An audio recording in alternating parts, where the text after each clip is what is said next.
Hello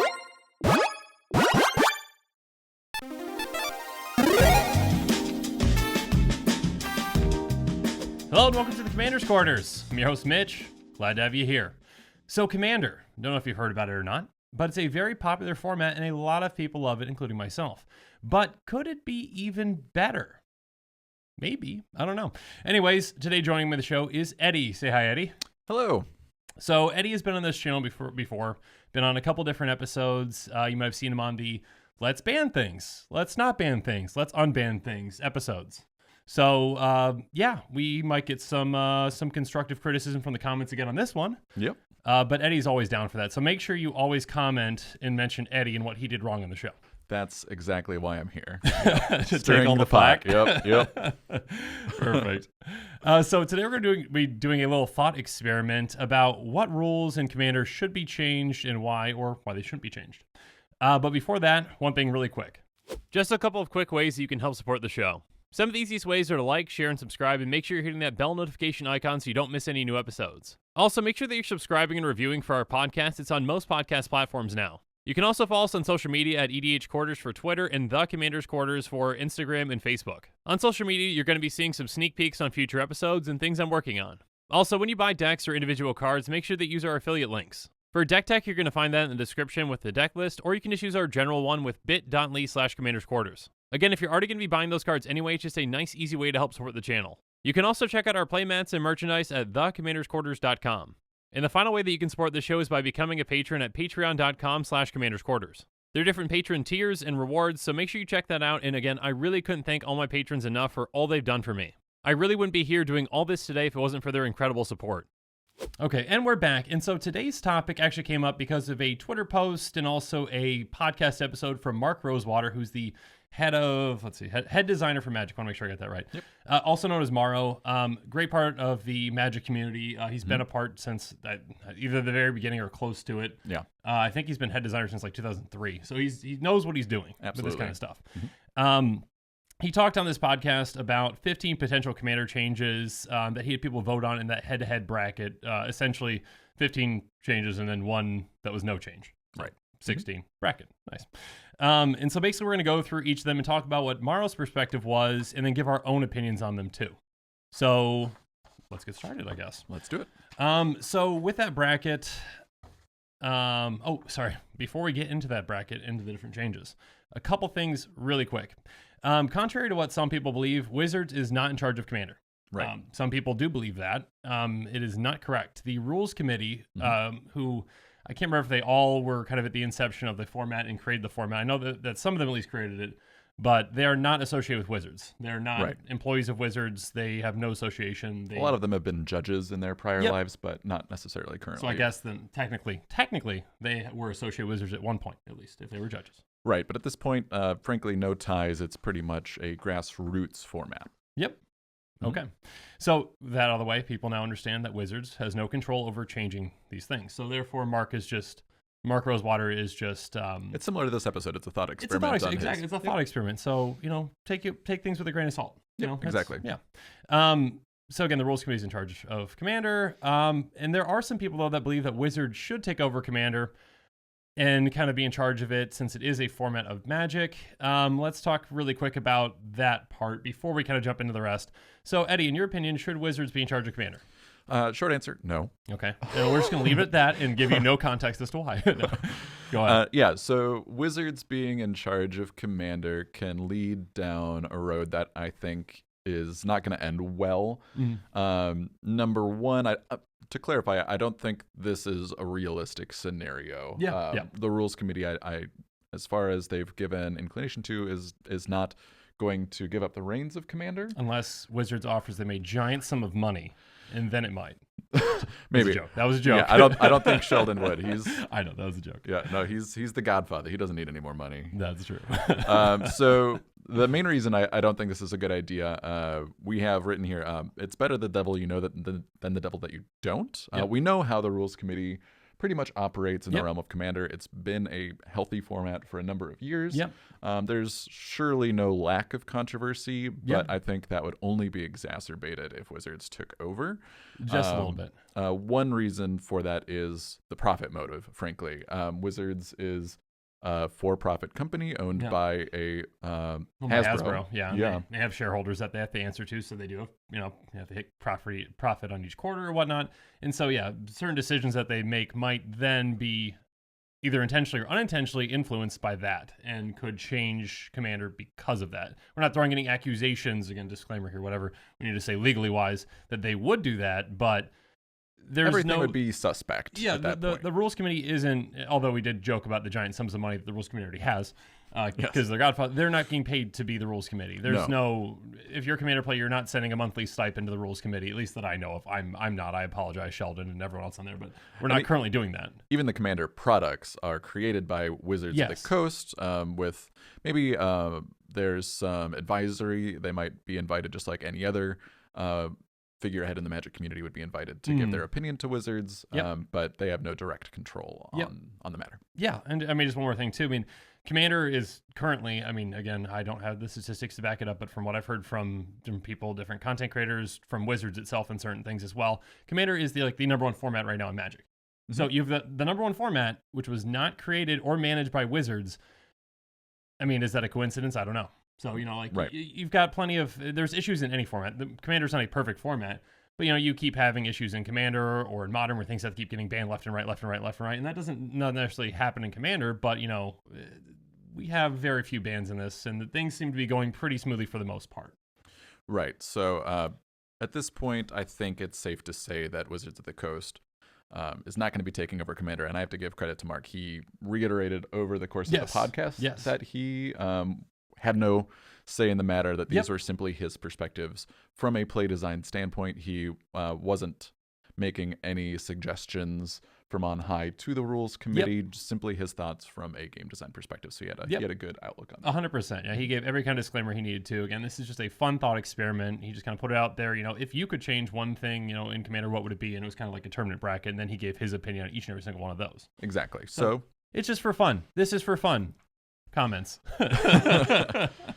Okay, so with all that out of the way, let's kind of jump into it. I'm just going to give a brief overview on kind of Mark's podcast and kind of, again, the quick disclaimers that he gave. So Magic the Gathering Drive to Work podcast is his podcast that he does. He basically, on his way to work, he's driving and he records himself. I believe it's just audio, not video. That might get a little complex while you try to drive a car. Need to get a dash cam. There you go. Yeah, it's like a cash cab kind of with Mark Rosewater. If you want to listen to these, I recommend it. They're good episodes. Episode 711, it's Head-to-Head Commander Part 1, and then 713 is Part 2. Yep. And kind of jumping into this, I think I have a note to myself later that I might have to mention this might be a two-parter for us as well, because there are 15 of these rule changes again. This is we've already probably 10 minutes in or whatever we are right now. We haven't even gotten to the first one, and there's 15 of them. So here we go. We're probably going to break this into two. Really quick. So Mark's quick little disclaimers. He's giving his opinions. He wants to examine Commander from the perspective of a game designer. Again, 16 changes. One of the changes was no changes. He gave disclaimers. They're his opinions. Wizards is in charge of Commander. He doesn't play a lot of Commander. Most of the times that he has played have been on camera, such as Extra Turns episode of the Command Zone. He does a lot more limited and sealed and pre-constructed for his job.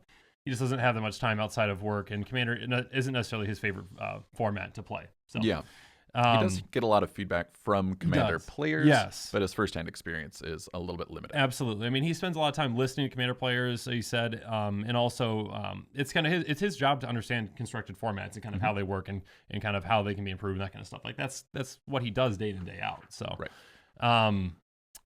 when he makes decisions, he also mentioned this as well. He likes to weigh what is best for the group versus what's best for the individual. So that's kind of in his perspective, kind of how he kind of looks at things. So just kind of good to get into his mindset. And again, I highly recommend not during this episode, because you love listening to us talk. So listen to us talk first, and then go listen to him talk later.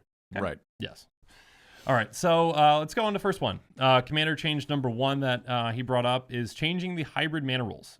So basically, hybrid mana from Shadowmoor and Eventide, mostly essentially. It's kind of anytime you've got your mana symbol split in half. You've got the Boros, you've got half plains, half mountain, essentially. And basically in any format, in Magic in general, those are considered to be both colors.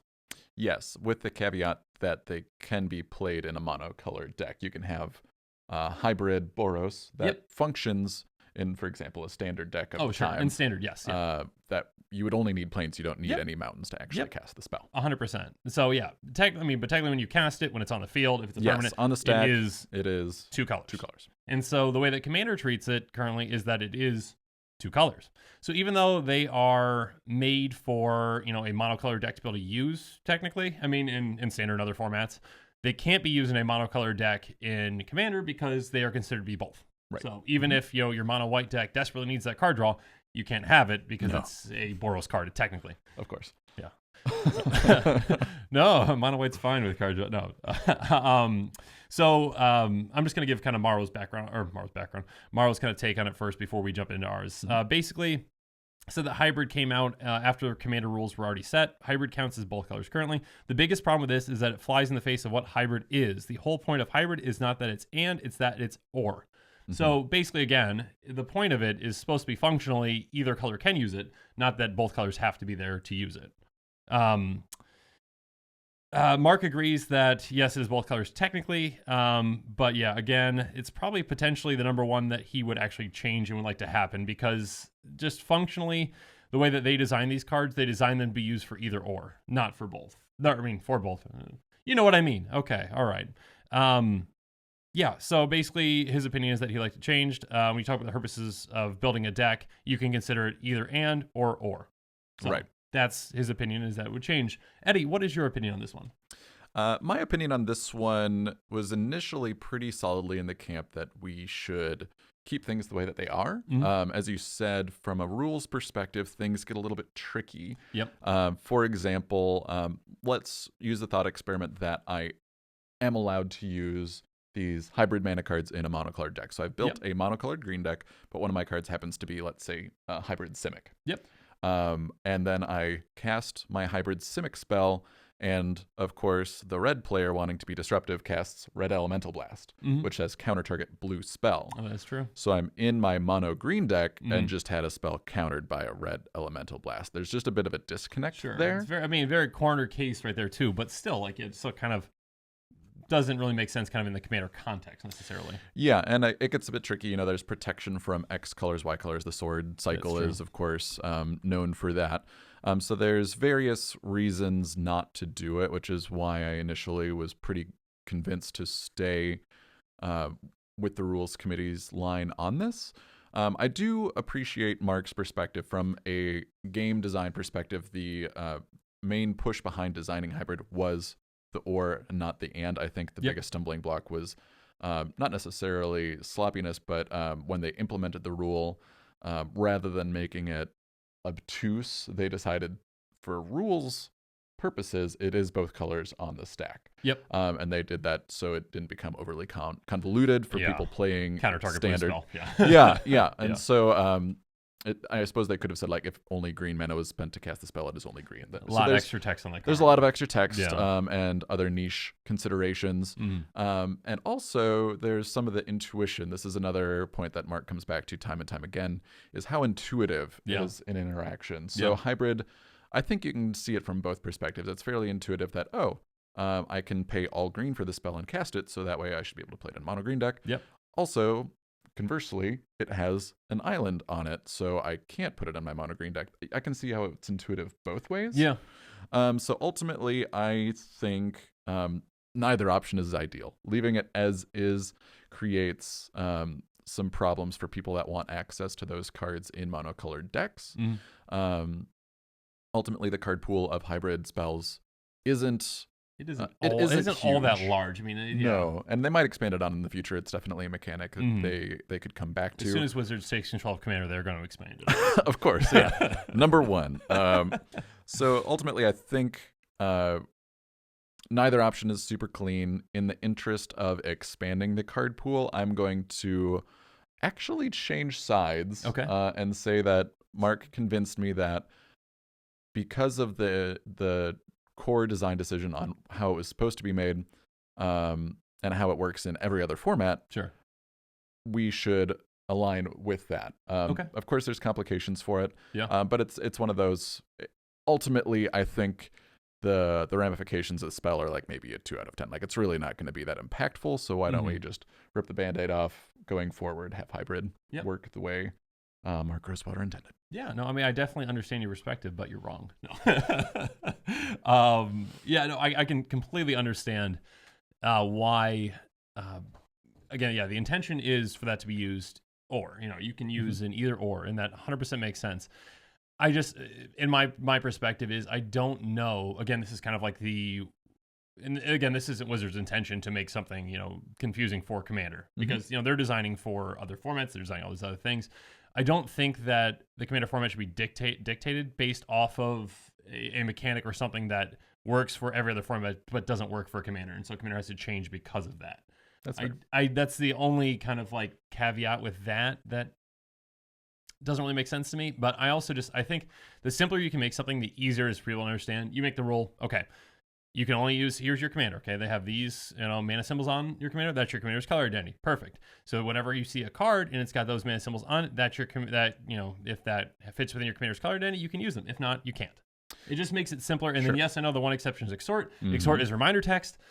That is confusing, I understand, but quarter case, okay? It's in parentheses. See, I think that makes hybrid mana the corner case, though, doesn't it? Because he also gave examples of cards that are green, or let's use the most recent example, a white card that makes a green permanent. Sure. So we've got Generous Gift. Yeah. That's just recently been released. It's basically Beast Within. In white, creates a green elephant. Yep. So it doesn't have any symbols on it, I understand that, but it is making something in mono white that makes a green permanent. I think I 100% agree, but I think if you open up that Pandora's box, it just gets absurd as to what you can and can't use. Like, it just makes it very complex. I think that the mana symbol on the card makes it a lot easier to understand and be like, I see that mana symbol, that means I either can or cannot use that in my deck. Like, it's simplified. I understand that it's a bit wonky.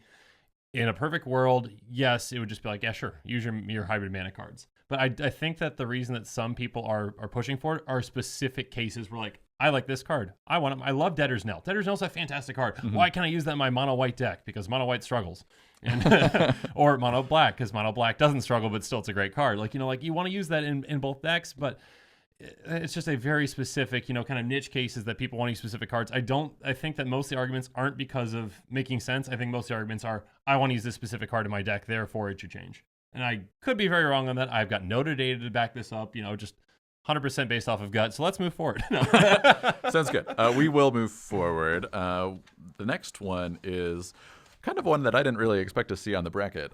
So there was apparently a push from someone to from one guy, but with like a mega horn. You know who you are, Dave in Rhode Island. I hope there's someone Dave from Rhode Island just like watching me and be like, "What, me? How did he know? I don't even play Commander. Why am I watching this show?" So the rule change here is to basically eliminate the maximum deck size rule. So as everyone knows, it's not even like a maximum deck size. I guess it's just right, like a 100 cards. Yeah, exactly. Yeah. I think that's so core to Commander. But before we get to my opinion, let's go to Mark's. So an example he gave was for a card from 7 years ago. I think it's literally the only example as to why people want to change the rule. That is Battle of the Wits. It's a blue enchantment that says, at the beginning of your upkeep, if you have 200 or more cards in your library, you win the game. So basically, this card is dead on arrival in Commander because it's just impossible to achieve. You can put it in the deck, but it's not going to do anything. Yeah, I literally think there's no way. I don't know. EDH community, get back to us. Is this effective? Can you make it work? Challenge accepted. So this is a good example of how Mark doesn't think that everything on this list is necessary and has a healthy balance of, while, yes, this one new deck could exist and that would technically expand the format, the end result doesn't really justify the means of making the change. Yeah. Number one, like I said, it's just 2 core of the format. The upside is pretty negligible. It makes mill decks worse. I didn't even think about that. Yeah. Maybe I'll agree to this one just so your Phoenix deck gets worse. They took out Paradox Engine, and now we're just going to make my deck 1,000 cards so you can't get through it. And from a really weird perspective, deck boxes and sleeves are going to be a pain in the butt. Yeah, you got to buy twice as many sleeves if you want that 200 sleeved. Or Shuffling. Shuffling 100 cards is bad enough. Oh Let's my shuffle gosh. 300. Yeah, oh my here's goodness. what you do. You have your 300 card deck. You just split it into 4, and you give it to your friends to help you shuffle. Then 30 minutes later, you can play the game of Commander. Exactly. So I guess I always like playing devil's advocate, trying to consider all sides. The one upside I could see for this, besides the Battle of the Wits deck, is that Commander is a game of variance. So the more cards that you have, the more variant it can be. So if you're looking for the most casual experience, shuffle up your 200 card unset deck and have fun. But I don't think that's necessary for the official rules. That Maelstrom Wanderer deck that I just built, whatever, that was 97 lands and then 2 combo cards. Right. That would get better, I guess, because you could just you don't want to draw those combo cards, so then you just put even more have lands a 1,000 card deck. Exactly. You just put more lands in there. You're never going to hit them. But you don't change. You don't make a rule change, I don't think, just for one specific card. Necessarily. And here's the thing. I mean, my opinion is the same. No change. Consistency is important. Okay, everyone's got the exact same size deck. It just makes sense. Everyone knows what they're expecting. Again, the mill player doesn't want to show up to the table when someone's got a 1,000 card deck. It shouldn't be an unfair advantage to some advantage because you're a variance, but still And I mean, I barely want to try to mill 100 cards. Exactly. That's already pretty tough. You know what it takes when it comes to deck building. You know what the expectation is, and then. If you want to build that Battle of the Wits deck, I always encourage people, I've built around Ink Treader, I've built around a couple different commanders now that aren't legal because they don't say legendary on them. Talk to your playgroup ahead of time and say, hey, are you all okay with me doing this? I'm sure your playgroup's okay with you building a Battle of the Wits deck, for most playgroups. Just talk to them ahead of time. If they're not okay with it, that's okay. Don't do it. If they're okay with it, then do it. But don't come with the expectation that if you go to an LGS, everyone has to accept that I built this deck and will play that way. Yeah, at some point, adding all these rules to be more inclusive of these, especially these extremely niche scenarios, then Commander will just become an amorphous blob. Like there's just too many things going on. It's not defined as to what Commander is, and I think the 100 cards it's is part of that MOBA, but identity. a shooter and an RPG all at the same time. Looking at you, Destiny. It's gonna go. It works. All right. All right. Next, that's enough on that, I think. Next one, which we've actually kind of talked on this channel before. Actually, Eddie and I have. Yeah, we did. A Soul Ring ban. So this one's actually very specific. I don't believe that no other card is mentioned as a ban. Not as a specific rule change. Specific rule change, no. But Soul Ring being banned. We've talked about the channel before. Very powerful card. It's kind of format defining. Like when you think about Commander, you think about Soul Ring. It's basically the poster boy of the format. Poster child. Yeah. I'm not sure what. I don't know. Anyway, so Commander is. Mark says basically Commander isn't less broken than other formats. It definitely is not. Like if you watch kind of any EDH gameplay, but you can combo off turn 0 essentially with the right deck and the right build. Not always consistently, but still right. Very early you can have a very powerful deck. It's a broken format. But for casual, there aren't pressures to break it. Like you're not necessarily trying to win as early as possible. You're not necessarily, and again, this differs from CDH, so this is just a slightly different kind of conversation when it comes to that. But there's a social contract in Commander to play a little bit nicer. So there's some unwritten rules, and I actually did an episode on those too. So if you want to check that out, go ahead. Where I kind of go through like the different unwritten rules for kind of more casual players that might apply. If one player gets too far ahead, they get Soul Ring out, then the other players might team up against them to slow them down. Yeah, I think, the Command Zone did a study on, how often certain cards are associated with winning, and Soul Ring was an interesting topic that they touched on because if I am remembering correctly, if you get Soul Ring in the first couple turns, your win rate actually decreases because of that negative politics associated with it. Yeah, you might get ahead very quickly to start, but then, you get knocked down. Right, exactly. So it's better to not be in the lead right out the gates, and Soul Ring definitely puts you in that position. And I believe they mentioned this. I don't believe they had like a statistically, what do you call it? They had a large sample size, but large enough for it to be statistically relevant or whatnot. I think they mentioned that too. But like, there are things that you can take from that. It's the best information we have right now, basically. It's the best we can do. So ultimately, for the Soul Ring ban, Mark's opinion was that there's not enough reason to ban it. One of the main arguments that he relied upon on this is that, again, from a play design perspective, Commander can be a challenge because when you sit down, shuffle up your cards and play, unlike Standard or Pioneer or Modern, which can be done in 5 to 20 minutes generally, Commander's generally going to be about an hour. Yes, for a casual Commander, Yeah, potentially more. 45 an hour. I've played a game up to 3. Absolutely. It can happen. And so Soul Ring is healthy for the format in that regard, in that it accelerates you. It can help close out games faster. Yep. And while that effect might be overall negligible, the ubiquity of the card helps drive down the overall game time, which, since that's potentially a weakness of the format as the commander goes, the inclusion of Sol Ring is actually a good thing. So MARO'S also saying, of course, then we need to unban the mocks because we'll sweep the format further. Oh, it'll be so fast. Yeah. he didn't say that. But, no, he did not. So my opinion on it is basically that, unlike our first 2 podcast episodes where we were beholden to this figment of a contract by the rules committee where we had to ban cards or unban them, Yeah. Since we're no longer beholden to that contract, I think Sol Ring is basically fine. We're not running 4 copies of it. It's just 1 copy in a 100-card deck. I'm not running any copies because it's not budget. So. That's too bad for you. It's unfortunate. So ultimately, I think as a mascot of the format, as a card that if it were banned would cause thousands upon thousands of decks to need revision, it's just not worth it. 1 card replaced. Well, revision still. Yes. I was going to say too, Legacy, it's kind of comparable to Legacy. I think it's Legacy where Brainstorm's allowed, but it shouldn't be according to most players, I believe. I could be wrong. I don't play Legacy. But I believe most people say, Brainstorm should be banned in Legacy, but it pretty much defines the format. Therefore, it's the poster child of the format. It stays. Like, the same thing with Sol Ring. Again, I say pretty much similar thing. As broken as Sol Ring is, it's very interesting to the format. The format self-polices when it comes to someone getting ahead. If everyone's got a Sol Ring, then it's completely fine. Even if the budget player doesn't have a Sol Ring, it's fine. So. Yep. All right. Next one, and this one's kind of a weird one. It is. I didn't expect to hear this one on the podcast or see it in the head-to-head, but it's kind of funny. Not funny, very serious. Yes. Legendary non-creature permanents as commanders. So essentially, a long-winded way of saying artifacts, enchantments, lands that are legendary can be commanders. Right. Artifacts. Yeah, did we say artifacts? Yeah, I think I believe artifacts as well. Yeah.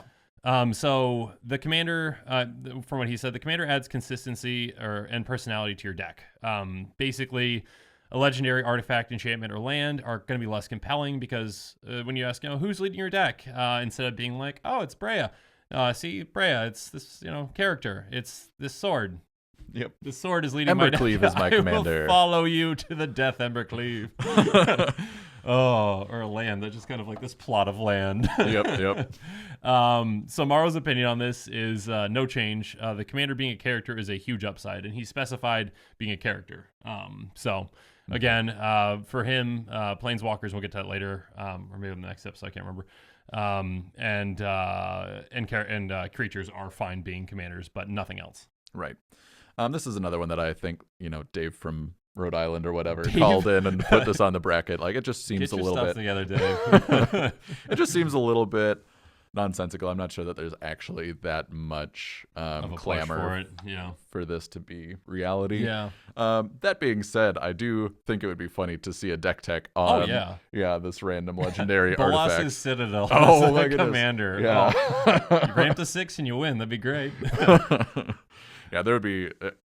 It would cause too big of a splash. This is kind of the flip side of the hybrid mana, where the payoff is not nearly worth all the chaos it would cause. Whereas hybrid mana wouldn't cause too much chaos. This would cause chaos everywhere. I mean, the chaos players would love it, because chaos players love chaos. Warp World, Bolas's Citadel, great. I don't think Warp World is that. Yeah, no, we couldn't do that as a commander. No, so, thank goodness. Well, then we're fine then.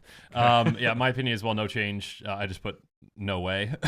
Yes. Be a completely different format. Wouldn't resemble commander at all. Can you imagine Gaia's Cradle being your commander? I mean, again, there'd be a whole new string of bans that would have to happen because of that. Gaia's Cradle cannot be your commander. Just having immediate access to that. Right, and that gets, this is so far-fetched that this is probably not that important, but the fact right now is the ban list doesn't differentiate between banned as commander or banned as the 99. Which, and I think they did it for a simplification purpose. They used to have that, but then they kind of just changed it. No, if you're banned one, you're banned the other. So, that is a whole different conversation, but if Bolas's Citadel had to be banned because as a commander it was so good, then it would also be banned in the 99. And then, people who had that in their deck would be very upset and sad, and then, this is not happening. Don't worry about it. Dave from Rhode Island, stop. Yeah, no more Dave. Okay. Do you want to take the next one? Sure, yeah. So this one, I think, is back to hybrid mana. It's more in the realm of reality as far as potential changes that could be reasonable. Definitely not a Dave suggestion. This one is about commander damage and basically whether it is still needed at this point. Yeah. So commander damage, as most viewers know, is 21 damage dealt by a single commander to a player causes that player to lose the game. Yep. Mark talks about the history of this and how in the original inception of the format as Elder Dragon Highlander, you could have one of the Elder Dragons who are all 7/7s, and if you got hit 3 times by an Elder Dragon, seems reasonable you should die. Yeah, I mean, it's a giant dragon, So that's how the 21 became a thing. And Mark says that this number is fairly random at this point since we've expanded the list of possible commanders slightly, just a little not bit, including by 100 those times. artifacts or enchantments. Yeah, and so the 21 number seems kind of arbitrary. And if they were starting it like from today, if Commander started today with all the commanders that we have right now, 21 might not be the number. It probably would. That'd be a very kind of random thing to choose. Not that I don't enjoy commander damage in 21, but we'll get to that. So another concept that Mark introduces in this podcast here was very interesting to me, and that is the concept of cognitive load. Yep. So cognitive load is basically the burden you're placing upon players of the game to keep track of the board state. So Commander's already notoriously insane to keep track of because it's a multiplayer format. It uses an insanely large card pool of cards. And then cognitive load makes you have to like pay attention to all these things. Eventually you get used to seeing some cards. But the idea being here that commander damage is just one more thing to keep track of, often isn't relevant. It's another rule that players have to learn upon joining the format. And all of these things don't justify its existence. He does recognize that Voltron is an archetype within Commander. He understands that while it is an archetype, it's not a very widely played archetype.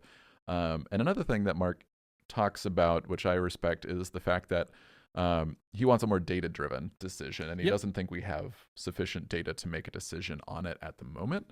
So before he made any changes, and this is all hypothetical since he's not on the rules committee, he would want to seek data on how often does commander damage matter, what decks are opened up by it existing, and his gut instinct without the data to be able to influence that decision is that a change probably should be made, that commander damage should be removed. It's no longer incredibly relevant. Life gain strategies could increase in viability. Yeah, I mean, your Firesong and Sunspeaker deck, if you cast Starve Extinction, you just win because you've got 800 life, and I don't want to play a 10-hour game trying to kill you. What? It's only going to be a matter of time till I get Aetherflux.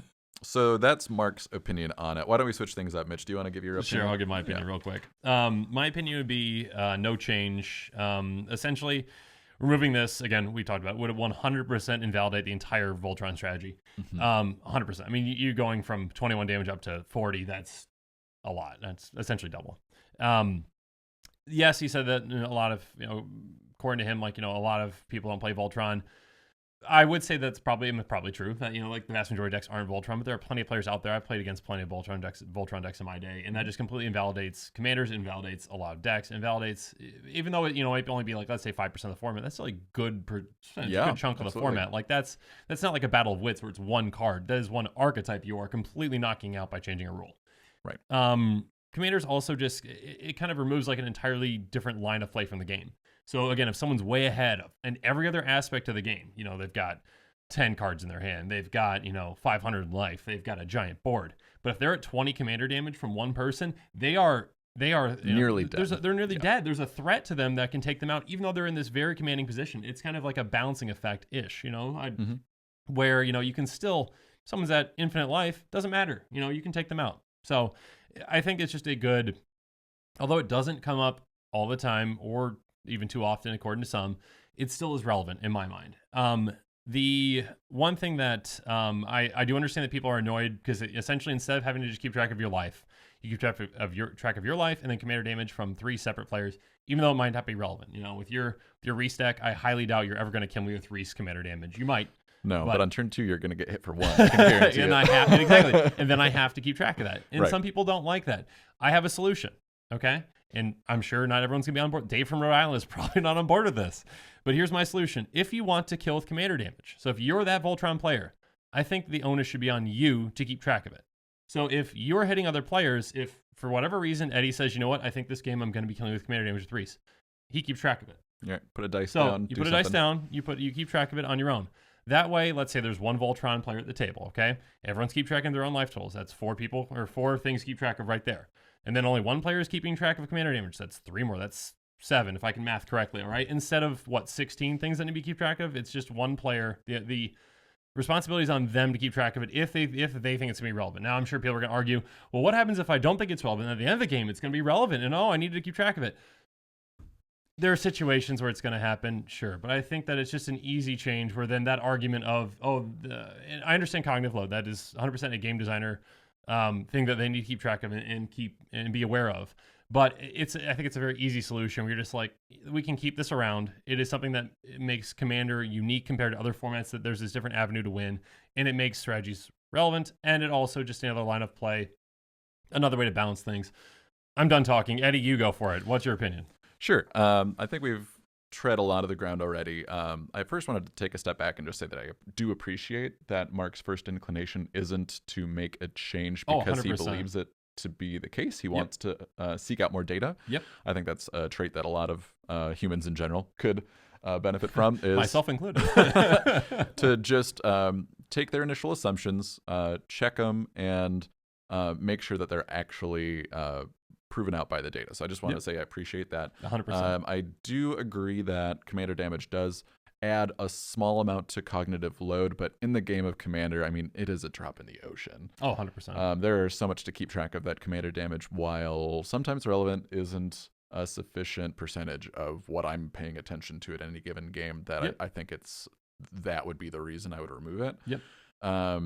In most games, it's not tracked at all, so there's 0 cognitive load in most games. Yeah. When it is relevant, then, like you said, it's generally kept track of by one person. It's very easy to say, how much commander damage do you have? How much do I have? Like, that's if you're the Voltron player playing, you're going to be keeping track of that anyway, so you know who to target and who to kill and how much more you have to do.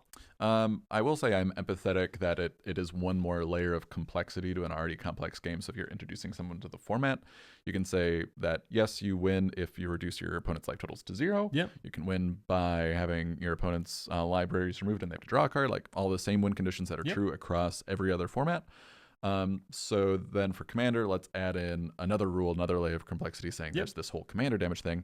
But on the flip side of that, you can say that's a flavorful addition. Like that's something that makes the format special. Mm-hmm. It's not a bug. It's a it's a feature, not a bug. It's a feature, not a bug. So I think if the format was being made fresh today, maybe make it 20, some number that maybe seems a little less arbitrary, maybe not have it in at all, but I don't think that at this point there's enough of a reason to remove it without causing quite a bit of harm. Yeah. Again, I think most of the people that want it removed don't want to keep track of it. And I think, again, the solution is have the player that is dealing out the damage keep track of it. So Right. So this one definitely had more meat and potatoes to it. I think there was more substance to this one. It's also one that I've seen, Commander communities and personalities talk about time and time again. It's kind of an evergreen topic that people either love it or hate it, and there's not necessarily a right answer. Yeah, well, and the first deck tech I did on this channel was Nezahal, so that was a commander. That was a Vorthos.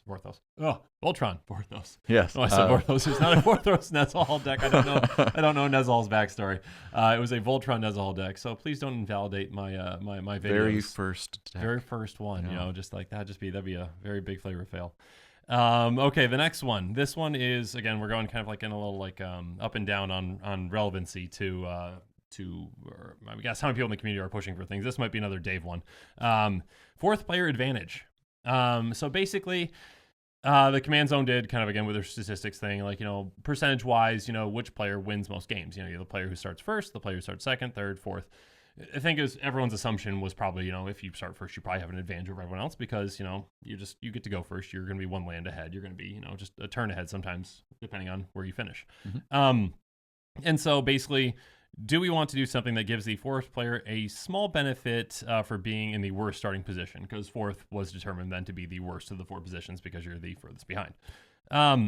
So basically, Mark said, well, Commander's not a competitive format. again, this is a non-CDH kind of. This is for casual. These rules changes are for are speaking for in terms of casual play. So a small win percentage advantages really don't matter. If you've got a 27% chance to win if you're starting first versus a 23% if you're starting fourth, that's pretty much a roll of the dice. I mean, that's not really that big of a difference. Mark leans toward no change. Basically says if the data says to do it and there is a clean, simple rule, then he would consider it. So again, appreciate his data approach. Kind of like thinking logically through it. If we can make something clean and simple, great. Maybe if it's they get to scry an extra time or something like that before the game starts or whatnot, and maybe that helps them a little bit, or something just easy that can easily be taught and remembered. But he couldn't. He didn't think that there was a simple or clean enough approach that he's heard yet so far that would just be easy to implement and be easy to say, yeah, sure, that makes sense. Sure. Go ahead, Eddie. What do you think? I agree with Mark. I don't think there's a necessary change at the moment for it. There is the data that we talked about from the command zone that seems to confirm that, yes, the first player tends to have an advantage. It was one of the more significant data points that they were able to find, that so we can rely on it a little bit more than some of the more niche findings. But I think there's just so many different suggestions on how to fix it. Yes, there's the fourth player advantage, such as like maybe they get to scry one, maybe they get to scry two, and then player three gets to scry one. They get a treasure. They get a treasure. The Hearthstone, whatever you call it, coin or whatever it is. Yeah, and then or maybe we penalize player one. Maybe they don't get to draw, or they don't get to put their land down turn one. Yeah, that would do it. And so there's just so many ways that it could be addressed, and there's not that I've found a clean way to identify which would be the right way to fix it. Yep. And I think this also, though he's coming at it from a more casual perspective, I think it speaks to both casual and competitive differently. When your game is only lasting anywhere from 2 to 7 turns, such as some competitive EDH games, turn one matters a lot more. Oh yeah, 100%. Once you're in either more casual, low power, or more interactive gameplay environments. You're on turn 14. No one remembers who started the game. Right. So turn one, while it's still probably relevant in a minuscule statistically way, it's probably more impactful for competitive. Yeah, or other formats. Like, if you go first in standard, that's a huge advantage compared to Commander, where it's just not that big. Right. So I agree. No change needed. Yeah, I also agree. No change needed. I said that I want to win in Commander, but if I'm at a small disadvantage during one game because I rolled the dice and I get the lowest roll and I'm fourth, that's not a big deal. Like, it's, I guess I guess the lowest roll doesn't really matter. It's just whoever rolled the highest. So highest on my left. There we go. Then it's not that big of a deal. Again, like, you're not really playing Commander for money or for tournaments for the most part. I mean, if you're playing casual, then it doesn't really matter if there's a small slight disadvantage every now and then because you happen to roll the dice wrong and you're fourth. Right. It's not. It's going to change. I mean, obviously, like, you have a slight advantage in some games too when you roll better and you get to play first. So, like, it kind of evens out in that way too. So it's just not it's not that big of a deal. Again, Dave from Rhode Island, please get the road. Come on. Okay. Do you want to take this one? Yeah, so this is another non-Dave question. I didn't realize we'd be mentioning this Dave guy so much. I feel really bad. There's going to be one guy out there from Rhode Island who's named Dave. I'm like, they keep picking on me. So this one is another evergreen topic that Commander players bring up often. It's a very charged topic, too, from my experience. Some people love it. Some people hate it. Yeah. There's very few people that have no opinion on Craig Blanchett loves it, if you've seen the command zone before. Spoiler alert, it's about infect. So basically changing the poison total required to knock someone out of the game. Currently it's 10 poison counters, you lose. That's the same across every format, including Commander. The kind of oddity about it, the thing that people notice right away is that, our life totals are doubled, so why wouldn't poison counters be doubled to reflect that? It was definitely odd to me at first, too. Yeah, I agree. So I think there's a reason this one comes up all the time, and there's a bit more nuance to it. First, let's establish Mark's opinion and some of the background on infect. So as we said, that although he doesn't play a whole lot of Commander, he does talk to a lot of Commander players, and some of those players are aggro, or like aggressive strategies that focus on quick. Boros. Boros, Edgar Markov vampires, very aggressive, need to get damage in, knock somebody out to really be able to play in the long game. And so aggro is traditionally viewed as a suboptimal strategy for Commander. You can make it happen, but it it's not as easy just because you're trying to Yeah. deal 120 damage. Versus in standard, a format where aggro can work, you only have to deal 20. You're dealing 6 times as much. Right. So poison comes in here because it allows aggro to really be able to compete. You really only have to deal 30 poison damage if you're very precise. You technically have to deal less damage to all 3 players than you would have to deal to 1 with normal combo damage to kill Right. them. And since aggro is clearly not a boogeyman of the format, it's not overrepresented, and poison counters are currently at the 10 versus the 20, and it's seemingly fine. Yeah. Then there's not really a reason to change. So that's Mark's opinion. Yep. I agree with him. So Infect can be a boogeyman for some groups. I know when I first started, I was like, that's just not fair. Yeah. It kind of struck me as an infinite combo corollary where you just kind of are going along, walking down the street, and then all of a sudden you just get, trying for the hordes, you're dead. yeah, you just get killed out of nowhere. That vibe, and getting killed out of nowhere just kind of leads to a feel bad scenario. I like to think I've kind of matured as a player where while I it's not necessarily how I choose to build decks. I don't get salty when someone does an infinite combo. I don't get salty when I get poison countered. I think it's statistically represented pretty low. It's not actually a problem when you look at it critically. No. So I agree. This seems better addressed by what's called Rule 0. Just talk to your play group. If you don't like Infect, or if you do like Infect. Even if you're an Infect player, if you want to be really gracious, just let people know, like, I play Infect, if that's not okay with you. By the way, my Skithrix deck is Infect. Spoiler Just want to let you know. Voltron Infect, here we go. Skittles Infect, oh, that's good stuff. So I think that would be a much more appropriate venue to address this rather than making a rule change. Yeah, I agree. No change. Infect isn't a problem in the format. If you move up to 20, you're essentially making it completely useless. Decks will cease to have a use for Infect, and you probably won't see it around anymore. Skittles will be very sad. It would be. Basically, again, it's kind of like the same thing with like Voltron strategies. With like, if you take commander damage out, Voltron strategies are gone. If you move poison counters up to 20, Infect's gone. Just 100%. Craig Blanchett would not appreciate that. No. So don't do it. I'm sure they would house rule it to let him.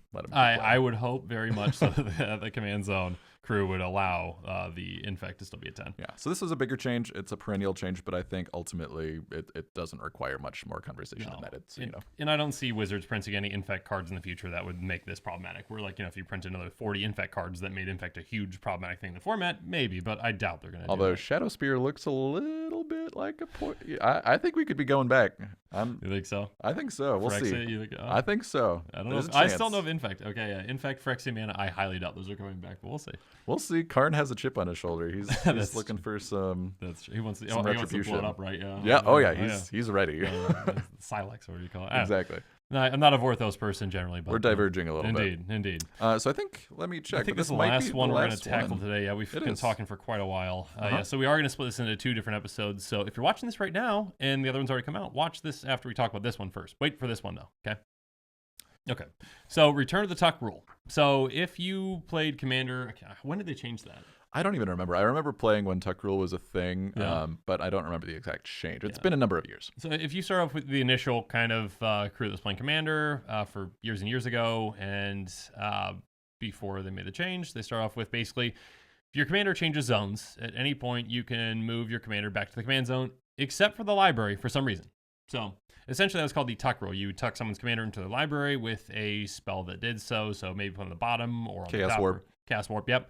And then your Commander's just gone for a very, very long time, most likely, because most decks probably wouldn't have a way to tutor their Commander back up or whatnot. I remember actually including some tutors or some. It kind of made you play more good stuff decks that really needed to operate without your Commander. Without the Commander, yep. Because your Commander wasn't as reliably available to you. Yep. So Mark brought up that White and blue are best at kind of doing that, so that kind of might warp the format of, although there is Chaos Warp and effects like that. White and blue have a lot more effects when it comes to putting something on the bottom of someone's library or on the top of someone's library or in it or whatnot. So white and blue kind of then become like really, really good targeted removal colors. And like that would definitely be included in pretty much any white and blue deck, because getting rid of someone's commander is very detrimental, especially when it's permanent.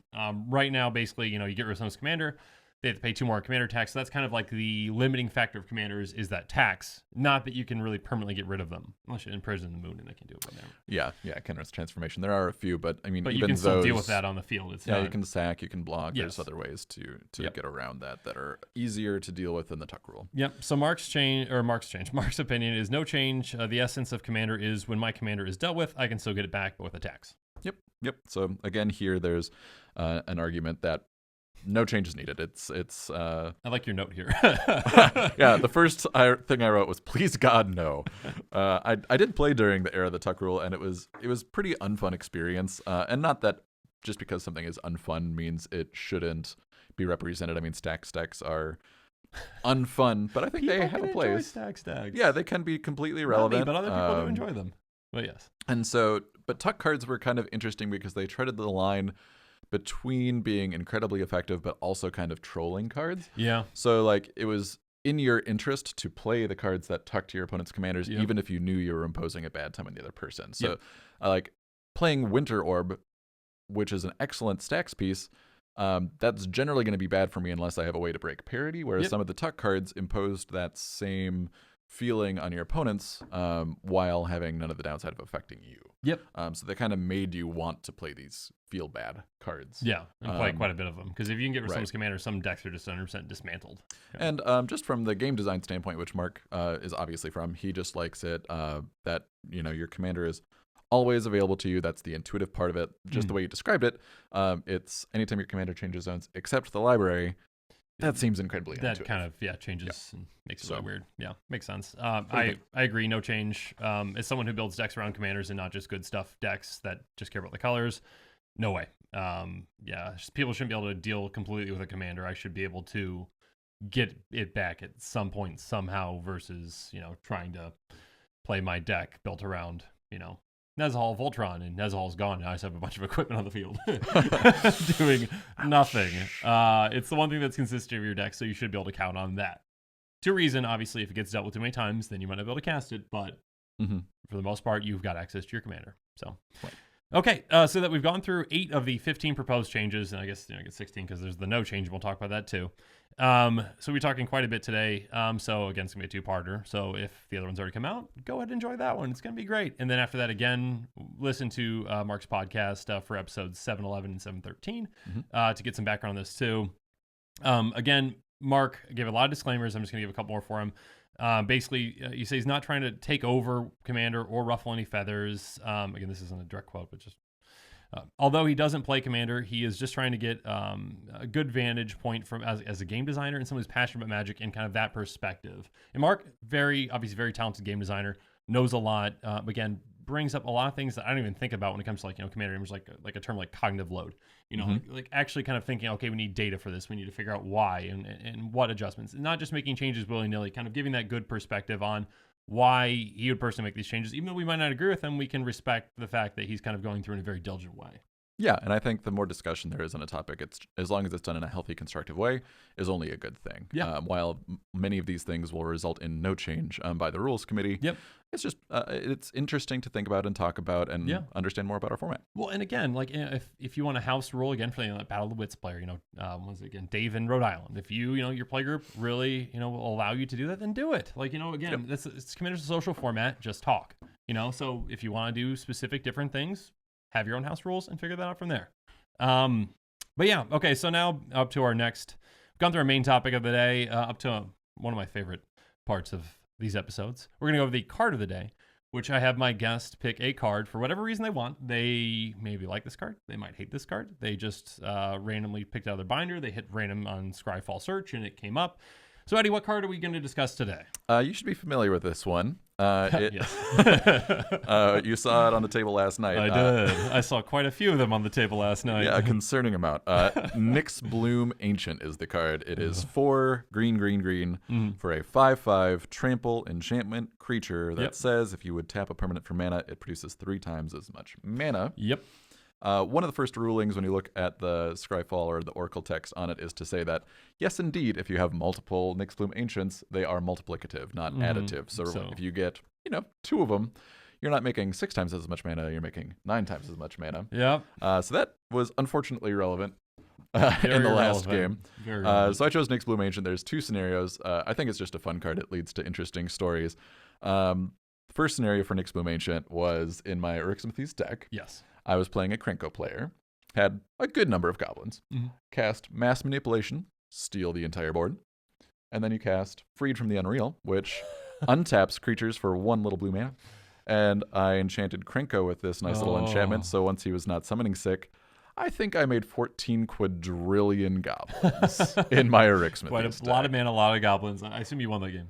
I did win that game. Okay. The other one last night that we had was added to by the fact that I had 2 Nyx Bloom Ancients. I had cloned one. You cloned one, yep. And then there was... And then one of our opponents cloned one too. Our opponents. Yes. Your opponent. Exactly. Both of our opponents. Also had an Unbound Flourishing, which just happens to double anything that has X in it, because math is fun, everybody. Yep. Yeah. And combine that with a nice handy Stroke of Genius, which makes target player draw cards for a cool 60 cards each, and then recurred it and did it again. I think even like one of those got countered too. And you still got rid of everything. Still got there. Yeah. Explanation. Turns out tripling your mana. Good. Doubling your mana, great. Tripling mana, even better. Good. So yeah, I believe it's a new card, right? It is. Theros. From Theros, yeah. So very powerful card, obviously. It seems it was just made right for Commander. Absolutely. It's a blast. Yeah.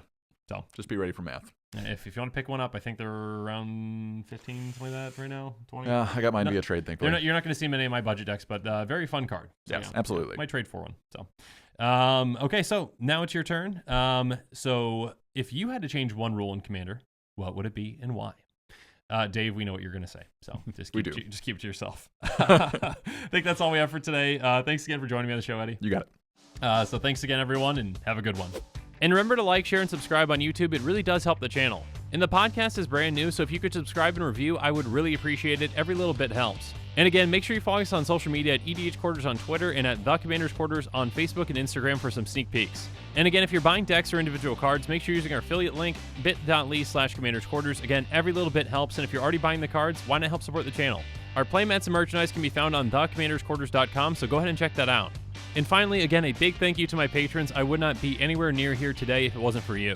If you want to help support the channel, go ahead and check out patreon.com/Commandersquarters to see all the different tiers and rewards.